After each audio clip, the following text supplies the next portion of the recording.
ये जो मामले हुए हैं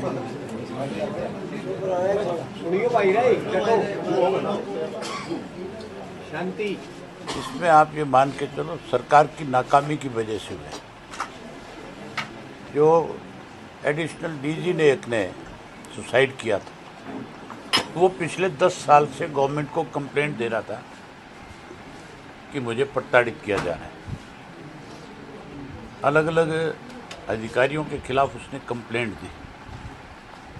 समय रहते हुए सरकार अगर उन पर संज्ञान लेती और उस पर अगर ठीक ढंग से कोई कार्रवाई करती तो फिर इस तरह की नौबत नहीं आनी थी। जो कल एक एएसआई ने सुसाइड किया, उसने भी उसी तरह के आरोप लगाए हैं कि हमें भी प्रताड़ित किया जाता है।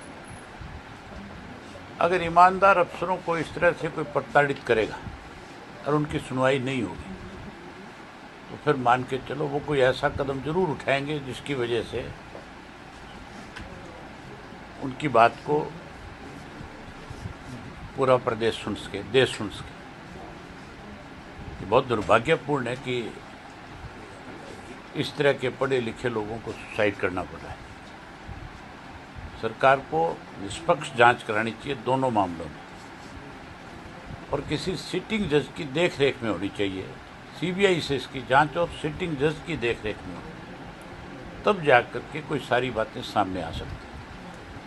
अदरवाइज तो फिर सरकार किसी न किसी को बचाने के लिए फिर कोई ना कोई इस तरह की इंक्वायरी कराएगी जिससे लीपापोती होगी, ना कि न्याय मिलेगा। इनके परिवारों को न्याय मिलना चाहिए। सीबीआई से जांच हो, सिटिंग जज की मौजूदगी में उसकी देखरेख में जाना।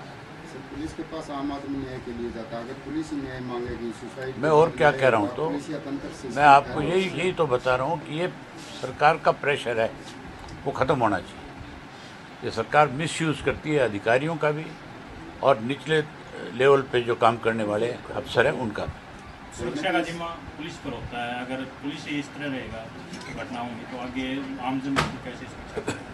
मैंने आपसे बहुत खुल के सारी बात बताई है कि सरकार को इस तरह के प्रेशर की बजाय फ्री हैंड देना चाहिए। काम करने वाले अफसर को काम लेना चाहिए।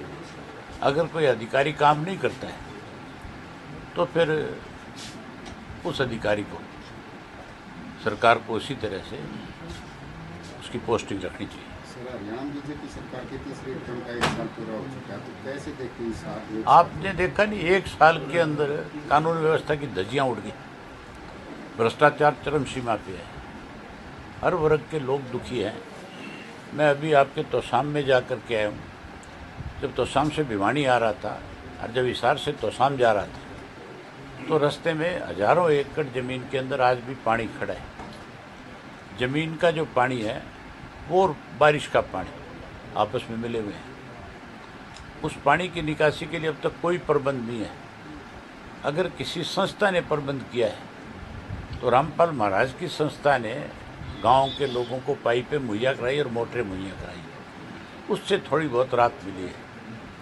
किसान के अगर खेत का पानी नहीं निकलेगा, उसको अगर समय पर मुआवजा नहीं मिलेगा तो वो फिर अगली फसल की बुआई कैसे करेगा? अगली फसल की बुआई तो आ गई। नवंबर से बिजाई शुरू हो जाती है हमारे यहाँ गेहूँ की, और सरसों की बिजाई जो है इसी महीने में शुरू है। किसानों की फसल की बिक्री नहीं हो रही, डिस्क कलर बता के बाजरे नहीं खरीदा जा रहा, कपास नहीं खरीदी जा रही। सरकार